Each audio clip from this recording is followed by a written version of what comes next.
السلام عليكم ان شاء الله في فيديو النهارده هنتكلم على تأثير اللي هو الجليتش افكت. الجليتش طبعا تأثير مشهور جدا وبيستعمل في معظم الفيديوهات او اثناء الانتقالات او في الريلز. افكت يعني يعني كومون جدا.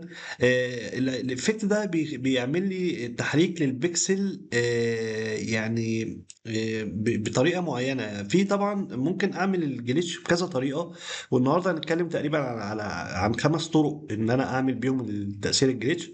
بس اهم حاجه يعني نكون فاهمين الجليتش ده او حركه البيكسل بتشتغل ازاي، او الديسبيسمنت ماب، التاثير اللي هو الاشهر في ان انا اعمل جليتش بيشتغل ازاي.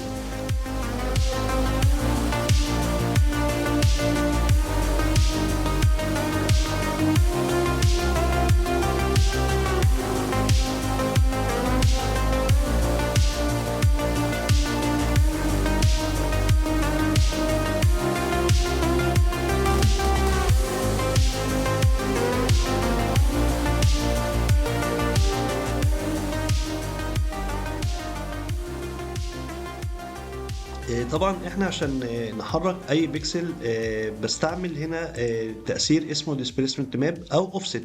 الاوفست ما بيدينيش كنترول لكل بيكسل، بالعكس هو بيتحكم في كل البيكسل مع بعض. يعني ممكن يعمل تحريك للبيكسل كلها في اتجاه واحد، سواء هوريزونتال او فيرتيكال. فما فيش تحكم في مع الاوفست، مع اللي هو الاوفست افكت. فبالتالي معظم الجليتش افكت بيتم عن طريق الديسبيسمنت ماب، وده افكت مشهور جدا.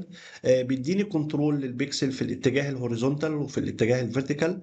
بس هو بيعتمد في حركة البيكسل على مصدر، يعني ايه المصدر او المرجع اللي هو هيستند عليه في تحريك البيكسل. يعني ايه يعني المصدر؟ يعني البيكسل لما بتيجي تتحرك بتتحرك بناء على البرايتنس بتاع السورس. يعني كل بيكسل عندي بتعتمد على عشان تتحرك. انا مثلا قلت له هنا الماكسيمم ديسبيسمنت 50 مثلا في الاتجاه الافقي. فبالتالي زي ما احنا شايفين كده حصل تأثير الجليتش هنا اهو.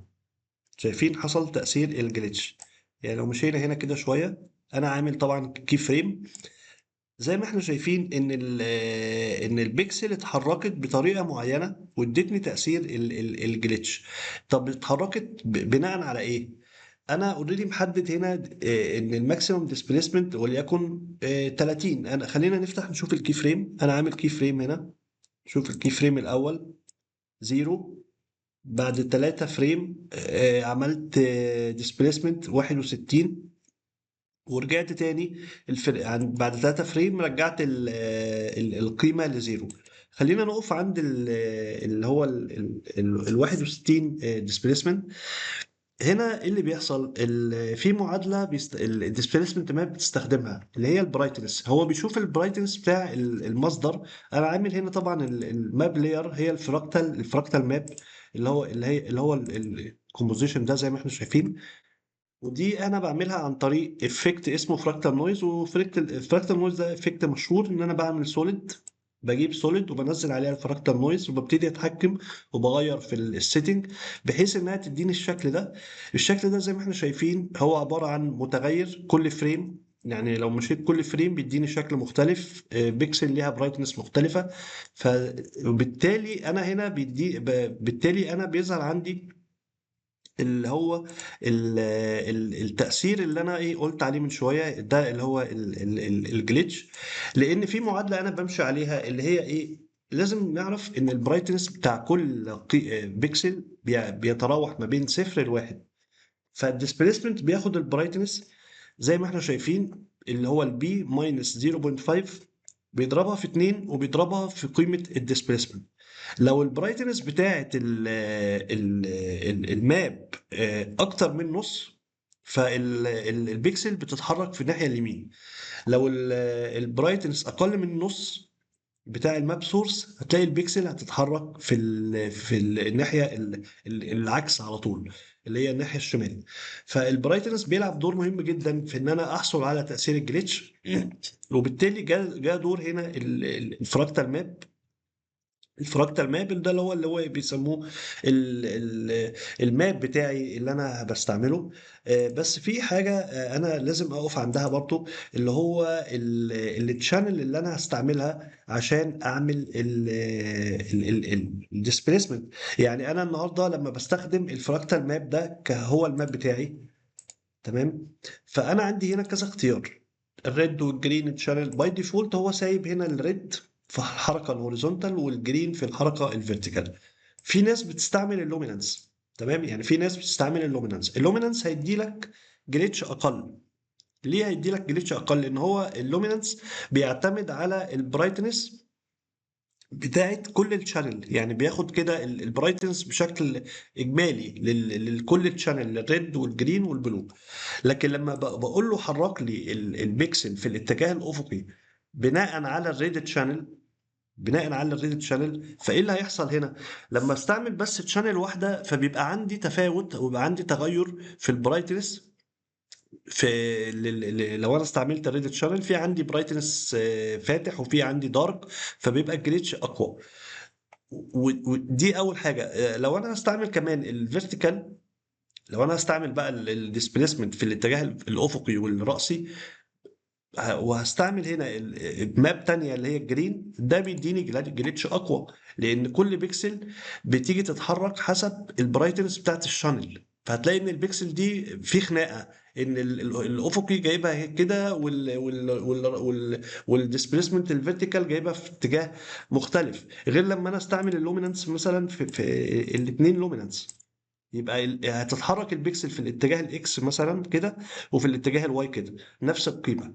لكن لما بعمل ماب مختلفه وانا مع الديسبيسمنت ماب في الهوريزونتال والفيرتيكال بيديني جليتش بشكل اقوى. وبكده انا اتكلمت عن كده دي المقدمه سريعه جدا ازاي انا اعمل الجليتش افكت باستخدام الديسبيسمنت ماب. وعملت الماب بتاعي اللي هو سميته فراكتال ماب. هنروح تاني بقى الافكت معانا اللي هو اللي هو الجليتش كليب. خلينا نشوف ايه هو الجليتش كليب. يعني انا بدل ما اعمل الفراكتال نويز، بدل لو واحد قال لي انا مش عارف مثلا اعمل الفراكتال نويز، اعمل ماب من يعني اجيب سوليد واعمل فراكتال نويز، مش عارف اعملها. ممكن سهل جدا. انا يعني بصراحة بستعمل على طول جليتش كليب جاهز، يعني زي ما احنا شايفين. لو احنا مشينا كده شايفين الجليتش هو جاهز كده خلاص اوريدي. الجليتش كليب جاهز، انا مش محتاج اعمل ماب. هو ده هعتبره الماب بتاعي، وهسيب اللينك بتاعه في الديسكريبشن. برجع هنا للكومبوزيشن. خلينا نشوف هو الجليتش عامل ازاي. زي ما انتم شايفين جليتش احترافي جدا جدا. كل ده انا ما عملتش ماب من داخل الافتر افكت، انا جبت جليتش في جليتش كليب وعملت ايه، وده الفيديو بتاعي. وجيت هنا عملت ادجستمنت لاير، نزلت عليها الديسبيسمنت ماب، واخدت السورس بتاعي اللي هو الايه الجليتش كليب، وخليت مثلا الجليتش ده الادجستمنت لاير ده مثلا حوالي 5 فريم او 6 فريم، واديته قيمه معينه وليكن 30 في الاتجاه الهوريزونتال. زي ما احنا شايفين جليتش بشكل احترافي، جليتش حلو جدا. وجيت عملت ادجستمنت لاير تانية آه، في وقت مختلف، وبرضو نزلت عليها الديسبيسمنت ماب وربطتها بالجليتش كليب. يبقى ده تاني جليتش معانا، اللي هو جليتش كليب. بستعمل ديسبيسمنت ماب بس عن طريق مش الفراكتال نويز، لا، عن طريق جليتش كليب انا عملت له داونلود. تقدر تعمل له داونلود من موقع بيكسلز او بيكسابي. في بتدور على الفري ستوك فوتج هتلاقي عندك جليتش كليب كتير يعني. تالت افكت معانا اللي هو الار جي بي سبليت، وخلينا نشوف هو بيشتغل ازاي. زي ما احنا شايفين اهو، عملت فصل للالوان. انا عملت فصل للالوان هنا اللي هو اللي بنسميه ار جي بي سبليت جليتش، ومع ويجل افكت. خلينا نشوف انا عملت ايه. انا الفيديو عندي هنا اهو، كررته 3 مرات، عملت منه كوبي 3 مرات. وفي كل مره، المره الاولانيه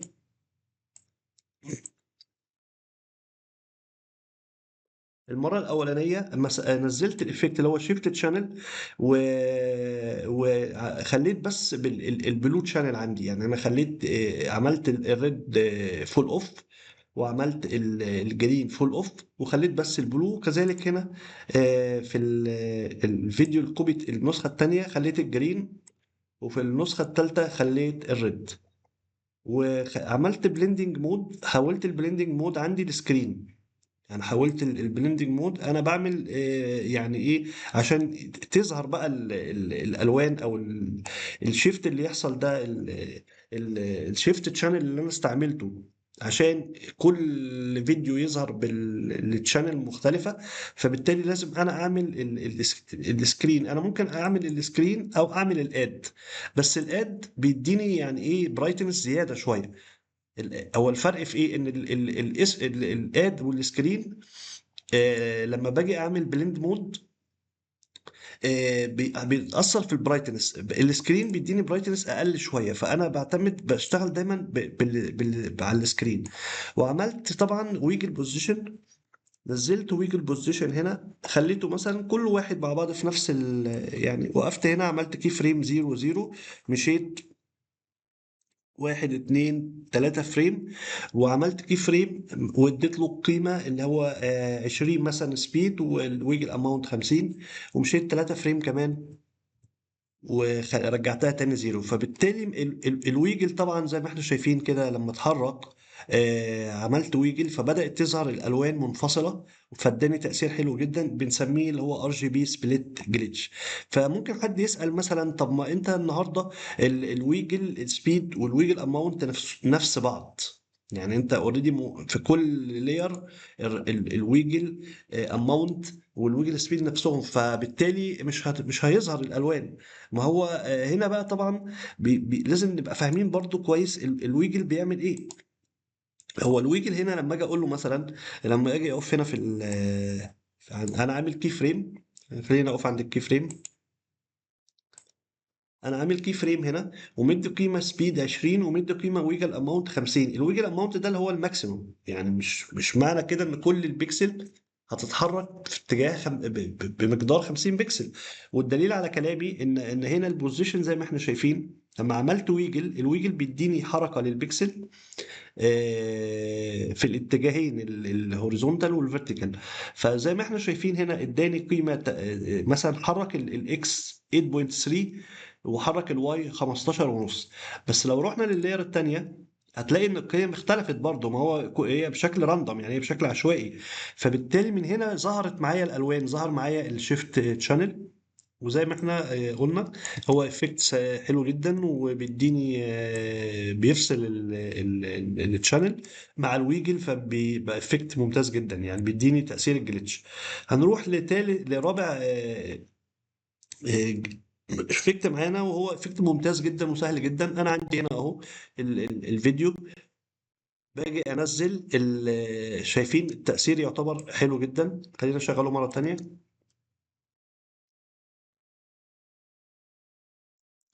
تأثير حلو جدا بصراحة، وبيستعمل كتير يعني، وطريقته سهلة جدا. احنا معانا برضو اللي هو الفيديو اللي احنا منزلينه اللي هو جايبينه اللي هو فري فوتج. بس انا عشان اعمل بقى لون معين، انا خليني الغي الافكتات اللي نزلتها. ده الفيديو هو زي ما انا نزلته بالظبط، عامل زي كده. فبالتالي عشان انا اعمل الجليتش فلاش اوفرلاي او من غير ما استعمل ديسبيسمنت ماب، طبعا هنا مش هنستعمل ديسبيسمنت ماب، يعني هم اول 3 استعملنا ديسبيسمنت ماب، ابتداء من التأثير ده مش هنستعمل الديسبيسمنت ماب. فبعمل شيفت تشانل هنا على الافكت، تمام، وبحتفظ بس باللون الازرق. طبعا اللون مش كويس، فعملت نزلت الهيو ساتوريشن واديته غيرت اللون بتاعه. زي ما احنا شايفين تأثير يعتبر حلو جدا، زي ما احنا شايفين ممتاز ممتاز ممتاز يعني. وبيستعملوه كتير، يعني تقدر ان انت تدي برضو اي لون من عندك، وسريع يعني ممكن حوالي في 5 فريم بس تشغله، 5 فريم او 10 فريم، مش اكتر من كده يعني. ومفيش اي ديسبيسمنت ماب نهائي، يعني انا مجرد ان انا عملت الفيديو عندي ونزلت فوق اللي هو الافكت بس. طبعا عشان انا الغي الاسود، لو انا عملت النورمال مود شايفين بيبقى فيه بيظهر الاسود ده هو السكرين بيعمل ايه، والاد السكرين والاد بيلغوا الاسود، يعني الاسود ما بيظهرش وبيزودوا البرايتنس. فانا بعمل سكرين هنا خلاص الاسود اتلغى معايا، ظهر بس اللون اللي هو اللي انا عامل له شيفت اللي هو الازرق. وده افكت سريع جدا وشكله احترافي جدا يعني. خامس افكت معانا اللي هو وانا كنت عامل فيديو برضو عليه قبل كده، اللي هو ترانزيشن مات، اللي هو اللوما ترانزيشن مات زي ما احنا شايفين.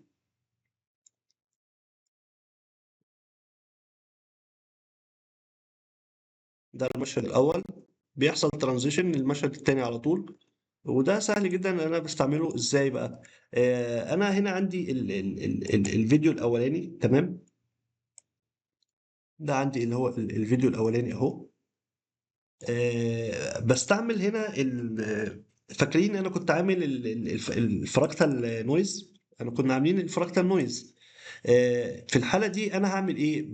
عشان أنا هاستعمل كمات، أنا هاستعمل أو هاستعمل اللي هو اللوما مات.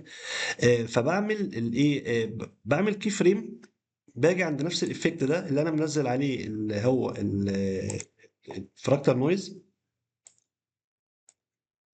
أنا عامل فراكتال نويز بس هاعمل كي فريم عند البرايتنس. يعني لو رحنا وقفنا عند اليو، أنا عايز البرايتنس يوصل 100% اللون الابيض عشان يبتدي يحصل لي ريفيل للفيديو. طالما انا هستعمل اللوما مات زي ما احنا شايفين، هو نفس الايفكت اللي هو الفراكتال ماب. انا عملت منه كوبي وسميته فراكتال مات. يعني انا عملت احنا بس انا واقفين هنا دلوقتي تمام. خليني الغي الفراكتال نويز. الفراكتال مات اهو، ده هو نفس الفراكتال ماب بس انا عملت له كي فريم على البرايتنس بحيث ان هو يبدا من الاسود ويبتدي يوصل للون الابيض. فاللون الابيض طبعا مع اللوما مات بيحصل لي ريفيل كامل. فخلينا نرجع للوما مات جليتش هنا اهو. جيت انا هنا زي ما احنا شايفين عملت بس هنا تراك مات اللي هو لوما مات. لو عملت الالفا، يعني لو انا عملت الالفا شايف مش هيشتغل على البرايتنس، مش هيشتغل على البرايتنس. بس لما اعمل اللومه شايفين ايه اللي حصل، بدأ يظهر عندي الريفيل. هو انا عملت ايه، انا خليت الفيديو ياخد يعتبر الفراكتال مات ده هو اللومه مات بتاعه او هو المات بتاعه. فالمات معناها ايه، ان هو يظهر. المات معناها ان هو يظهر، يعني اللومه مات هيظهر هنا. شايفين انا واقف هنا اهو، هو بيظهره بس انا مش عايز يظهره، انا عايزه يختفي بقى، يختفي الفيديو اللي انا ماشي عليه عشان يظهر الفيديو اللي تحت. فبعمل انفرس، بعمل انفرت. وانا عامل فيديو برضه هسيب اللينك بتاعه، عامل فيديو عن الترانزيشن مات. فده بسهولة جدا عملت جليتش افكت واستعملته كترانزيشن. انا هروح بعد كده لافكت برضو هو حلو جدا ومحدش بيستعمله كتير، اللي هو ستنسل لوما. يعني انا مثلا عندي هنا الفيديو اللي احنا اتكلمنا عليه، خلينا افتحه معاكم. ده فيديو اهو جليتش كليب اهو انا جايبه. ده جليتش كليب عادي جدا مفيش فيه اي مشكله. هستعمله كستنسل لوما، يعني هو هستعمله كايه هو زي اللوما مات بالظبط. يعني هستعمله زي اللوما مات، يعني يبتدي يظهر لي الفيديو اللي تحت من خلاله. فالاسود ما بيظهرش والابيض بيظهر، فبيديني تاثير الجليتش. بروح هنا عند اللي هو برضو الفيديو انا عملت منه كوبي هنا وربطته بايه بحيث ان هو يختفي بقى المشهد الاول ويبتدي يظهر المشهد الثاني. هتقول لي طب ايه الفرق بين الاستنسل لوما واللوما مات؟ الاستنسل لوما بيقطع كل اللاير اللي تحت، بيأثر على كل اللاير اللي تحت. يعني الاستنسل لوما بيأثر على كل اللاير كده، عامل زي القطاعة كده، يعني بيقطع في كل اللاير اللي تحت. فشايفين هنا مثلا انا هنا رغم ان الفيديو ده موجود، خلينا برضو ارجع اهو. شوف انا واقف فين عند الفيديو ده اللي هو العربية دي. لو انا جيت شلت الفيديو، شايفين ظاهر معايا، يعني هو اثر على خلاص، اثر على كل اللاير اللي تحت بعض. بيبتدي يظهر ويخفي كل اللاير اللي تحت مع بعض. فده اللي هو الستنس لوما، وإفكت حلو جدا بستعمله مع بيديني برضو اللي هو التأثير الجليتش. وبكده نكون احنا خلصنا يعني شرح سريع، يعني أتمنى يكون في استفادة، وشكرا والسلام عليكم.